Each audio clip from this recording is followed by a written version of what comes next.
नमस्कार साथियों, बदाला प्लेटफॉर्म में आपका स्वागत है। NCERT class 7 lesson number 11 transportation in animal and plants.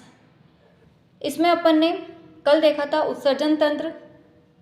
आगे देखते हैं पादपों में परिवहन, ट्रांसपोर्टेशन इन प्लांट्स। तो पादपों में जो परिवहन होता है, ट्रांसपोर्टेशन, जो प्लांट्स होते हैं अपनी जो रूट होती हैं, रूट के द्वारा सोइल से क्या करते हैं, वाटर और जो भी मिनरल्स होते हैं उसका अब्जॉर्प्शन करके उनको लीफ तक प्रोवाइड कराते हैं। और जो भी लीव्स होती हैं वाटर और कार्बन डाइऑक्साइड का यूज़ करके फोटोसिंथेसिस के प्रोसेस के द्वारा प्लांट के लिए फूड का फॉर्मेशन करती हैं। तो सभी जो जीव होते हैं उसका भोजन उनके लिए एनर्जी का सोर्स है। और जीव की जो प्रत्येक कोशिका होती है उसमें ग्लूकोज का विखंडन होता है जिससे एनर्जी रिलीज होती है। और कोशिकाएं जो भी होती हैं इस एनर्जी का जो यूज़ होता है, उपयोग जीवन की सभी क्रियाविधियों को करने में यूज़ करती हैं। तो जीव की जो प्रत्येक कोशिका है उसको भोजन उपलब्ध करवाया जाए तो अपन क्या देखते हैं कि जो भी प्लांट्स होते हैं उसके जो रूट हैं उसके द्वारा अवशोषित जो जल हैं, प्लांट की जड़ों के द्वारा जो अवशोषित जल हैं, मिनरल्स हैं, वो पत्तियों तक किस प्रकार से पहुंचाए जाते हैं। पौधे के वे पार्ट जो भोजन नहीं बना सकते हैं, पत्तियों के द्वारा निर्मित भोजन उन तक किस प्रकार से पहुंचाया जाता है। तो ये अपन पढ़ेंगे प्लांट्स में जो परिवहन होता है वो किस प्रकार से होता है। फोटोसिंथेसिस वगैरह अपन ने पहले पढ़ चुके हैं। पत्तियां जो होती है वो भोजन का फॉर्मेशन करती हैं, उसमें क्लोरोफिल पिगमेंट होता है, मैग्नीशियम धातु प्रेजेंट होती हैं। तो अब इसमें क्या होता है, पादप जो हैं प्लांट्स, मृदा, जल और जो भी मिनरल्स होते हैं उसके परिवहन के लिए उसमें पाइप जैसी वेसल्स प्रेजेंट होती है, वाहिकाएं। और ये जो वाहिकाएं होती है विशेष प्रकार की कोशिकाओं की बनी होती हैं जिसे कहते हैं अपन संवहन उत्तक या वस्कुलर टिश्यू। अब ये जो वस्कुलर टिश्यू होता है जाइलम और फ्लोएम होता है। अब जाइलम किसका परिवहन करता है, फ्लोएम किसका परिवहन करता है, ये दो टर्म इसमें इंपॉर्टेंट है। तो अब एनसीईआरटी क्या कहती है, खनिज व जल का परिवहन। पादप मूल के द्वारा जल और खनिजों को अवशोषित करते हैं। और जो रूट होती है उसमें रूट हेयर्स, मूल रोम प्रेजेंट होते हैं। अब ये जो रूट हेयर्स होते हैं, मूल रोम, जल में जो भी घुले हुए मिनरल्स होते हैं, खनिज, पोषक पदार्थ और वाटर के अंतर्ग्रहण के लिए जो रूट होती हैं उसके सरफेस एरिया को इंक्रीज कर देते हैं। पादप होते हैं उसमें सोइल से, मृदा से जल और पोषक तत्व के परिवहन के लिए पाइप जैसी वेसल्स होती हैं, वाहिकाएं। ये जो भी वाहिकाएं होती हैं, वेसल्स, विशेष सेल्स की बनी होती हैं जो कहलाती हैं संवहन उत्तक या वस्कुलर टिश्यूज। अब दो होते हैं जाइलम और फ्लोएम। जाइलम को कहते हैं दारू। अब ज से जाइलम और ज से होता है जल। तो जल का परिवहन कौन सा वस्कुलर टिश्यू करता है, जाइलम। जबकि बचा हुआ क्या है, फूड, तो भोजन का परिवहन करेगा फ्लोएम, पोषवाह। यहाँ से क्वेश्चन बना हुआ है।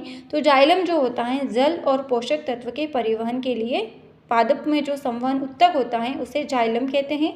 मूल को तने, शाखाओं के माध्यम से पत्तियों को जोड़ता है।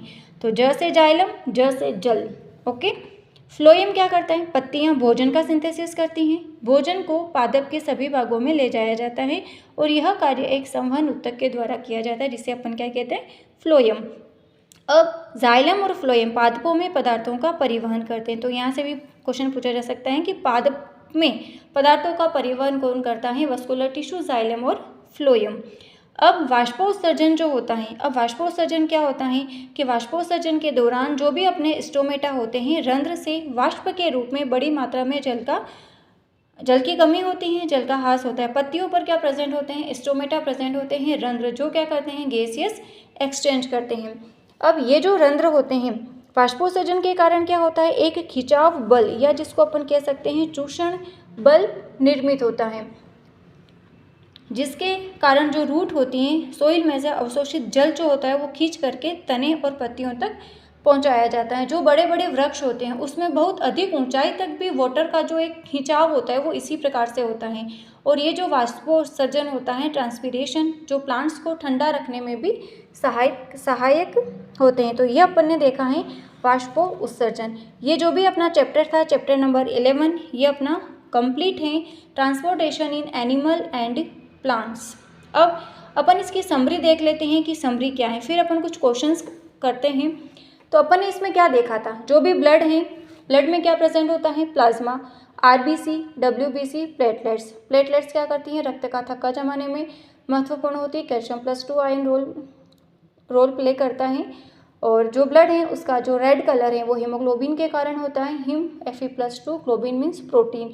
कोई भी एडल्ट व्यक्ति है उसका जो हार्ट होता है 1 मिनट में 70 से 80 बार पंप करता है, धड़कता है, इसे अपन क्या कहते हैं, हार्ट बीट।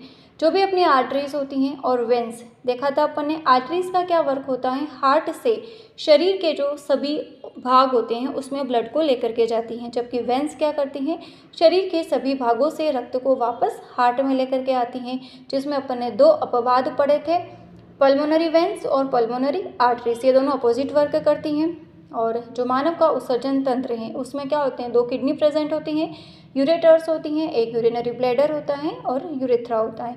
तो सोल्ट और यूरिया जो होता है जिसका फॉर्मूला होता है NH2CO, NH2 जल के साथ में पसीने के रूप में बॉडी से बाहर निकाल दिया जाता है। जो भी मछली होती हैं वो अपशिष्ट पदार्थ के रूप में अमोनिया NH3 उत्सर्जित करती हैं, जो सीधे ही वाटर में डिजोल्व हो जाती हैं। पक्षी होते हैं, इंसेक्ट होते हैं, चिपकली वगैरह सेमी सॉलिड के रूप में यूरिक एसिड का उत्सर्जन करते हैं। और प्लांट तो अपन ने अभी देखा ही है कि प्लांट्स जो होते हैं वो रूट के द्वारा वाटर और मिनरल्स जो होते हैं वो सॉइल से अब्जॉर्ब कर लिए जाते हैं। पूरा जो पादप है उसमें वाटर के साथ में जो भी अपने पोषक तत्व होते हैं, जाइलम और फ्लोएम दोनों वस्कुलर टिश्यूज होते हैं, उसके द्वारा ले जाया जाता है। तो ये अपना जो टॉपिक है, जो अपना चैप्टर था transportation in animal and plants, ये अपना कंप्लीट है। जो भी अपना सर्कुलेटरी सिस्टम था अच्छे से देखा था, उसकी खोज करी थी विलियम हार्वे ने। और जो ब्लड प्रेशर होता है वो स्फिग्नो मैनोमीटर से मापा जाता है, जबकि अपना जो हार्ट बीट होता है वो स्टेथोस्कोप से मापा जाता है। 120/80 mm ऑफ Hg अपना BP होता है। और 2 अपन ने हार्ट साउंड पढ़ा था, लब और डब। ओके, ब्रेकिकार्डिया ये दोनों अपन ने देखा था, जिसमें अपना जो सर्कुलेटरी सिस्टम था उसमें क्या आता है, ब्लड और ब्लड वेसल्स आती हैं।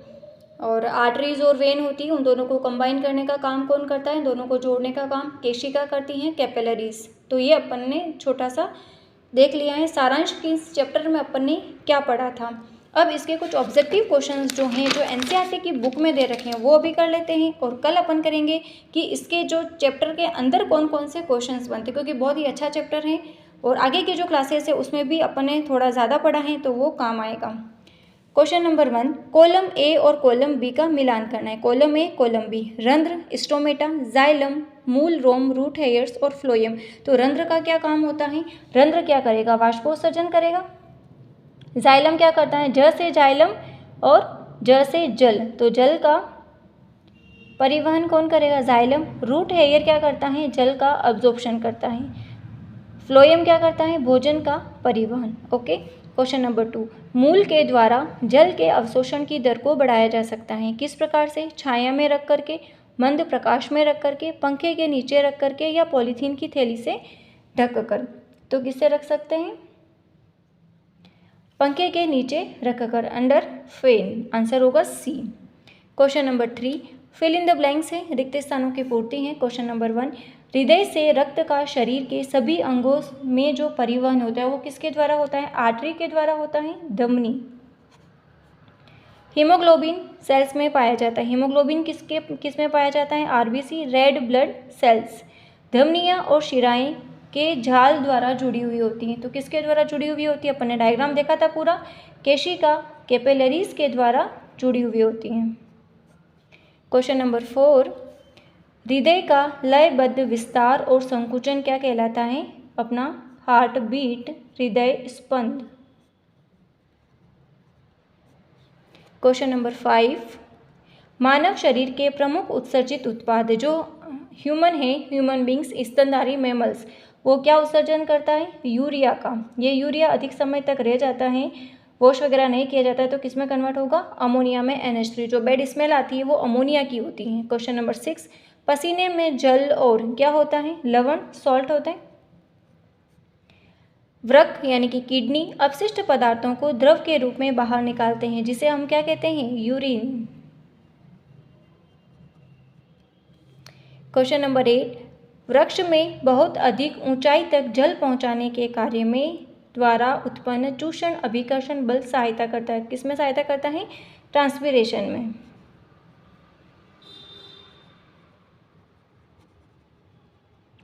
ओके, तो अभी अपन ने ये क्वेश्चंस कंप्लीट किए हैं। कल जो इस चैप्टर के अंदर जो क्वेश्चंस बनेंगे वो अपन कंप्लीट करेंगे। तो वीडियो यूज़फुल लगा हो तो share, like and subscribe. Thank you for watching.